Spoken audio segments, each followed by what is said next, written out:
Guys इस problem को देखें, अच्छा प्रॉब्लम है और समझने के लायक है। हमसे कह रहा a car travelling with a velocity of 50 kilometre per hour on a straight road is ahead of motorcycle. Let us suppose कि भाई ये मोटरसाइकिल है, मोटरसाइकिल के आगे जो है ना, मोटरसाइकिल के आगे जो है ना कार चल रही है। तो लेट अस सपोज कि ये कार है। ऐसी एक रफ डायग्राम बना लो समझने के लिए। कार भी इस तरफ को मूव कर रही है और मोटरसाइकिल भी इस तरफ को, लेकिन a car travelling with a velocity of 50 kilometre per hour, इसकी 50 किलोमीटर पर आवर है, जबकि मोटरसाइकिल जो है वो 75 किलोमीटर पर आवर है।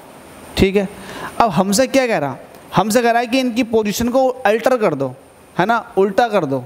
क्या, how would the relative velocity be altered if motorcycle is ahead of car.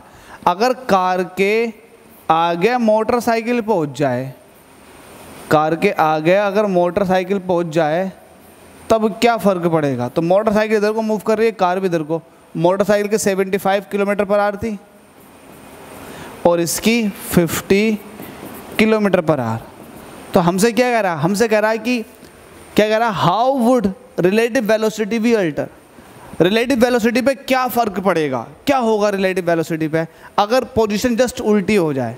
तो यार आपको पता है कि यहाँ पर रिलेटिव वेलोसिटी अगर निकालें तो यहाँ दिखाई दे रहा होगा कि कितने का फ़र्क चल रहा है, 25 किलोमीटर, 25 सही करके देखो, 25 किलोमीटर पर आवर का, 25 किलोमीटर पर आवर का फ़र्क चल रहा। रिलेटिव वेलोसिटी की अगर बात करें तो बात, अगर मैं ये कहूँ कि यहाँ बताओ कार की रिलेटिव वेलोसिटी बताओ मोटरसाइकिल के रिस्पेक्ट में, तो आप कहोगे कार की माइनस मोटरसाइकिल की।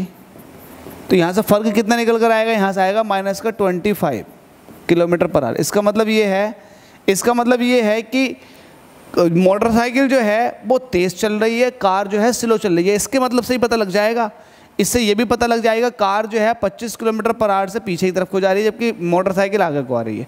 इसी चीज़ को यहाँ निकालते हैं हम। यहाँ निकाल रहे हैं कि भाई इसके रिस्पेक्ट में मोटरसाइकिल के रिस्पेक्ट में इसकी कार की, तो फिर आप कहोगे कार की माइनस मोटरसाइकिल की। तो यहाँ पर भी कितना आ गया 25, वो भी माइनस का।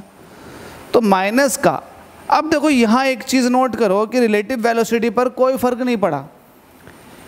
अगर मैं पोजीशन को अल्टर कर दूँ ना, उल्टा कर दूँ, तो रिलेटिव वेलोसिटी पर कोई फ़र्क नहीं पड़ता। तो इसका मतलब ये हुआ कि रिलेटिव वेलोसिटी जो है वो पोजीशन पर डिपेंड नहीं करती। अगर आपने मेरी बात ध्यान से ना समझी हो तो समझ लेना, समझ में आ जाएगी। पोजीशन पर डिपेंड नहीं करती, तो इसका मतलब अगर इनकी पोजीशन उल्टी कर दी जाए, अल्टर कर दी जाए, तो रिलेटिव वेलोसिटी नहीं बदलेगी। तो आप लिखोगे आंसर में ये लिखोगे, relative velocity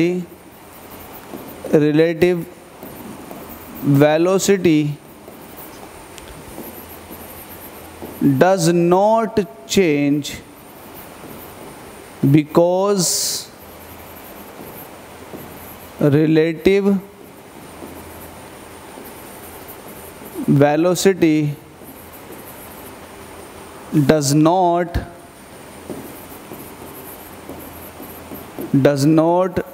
depends the position of object.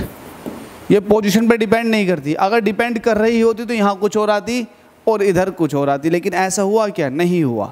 Same case था, इसमें भी मैंने यही देखा कि मोटरसाइकिल के रिस्पेक्ट में कार की कितनी रिलेटिव वेलोसिटी आई। यहाँ पर भी मैंने यही देखा कि मोटरसाइकिल के रिस्पेक्ट में कार की कितनी आई। तो माइनस का 25 यहाँ आई और वहाँ भी माइनस का 25 आई। तो इससे ये पता चलता है कि भाई अगर मैं पोजीशन को अल्टर कर दूँ तो रिलेटिव वेलोसिटी पे तो कोई फ़र्क नहीं पड़ेगा।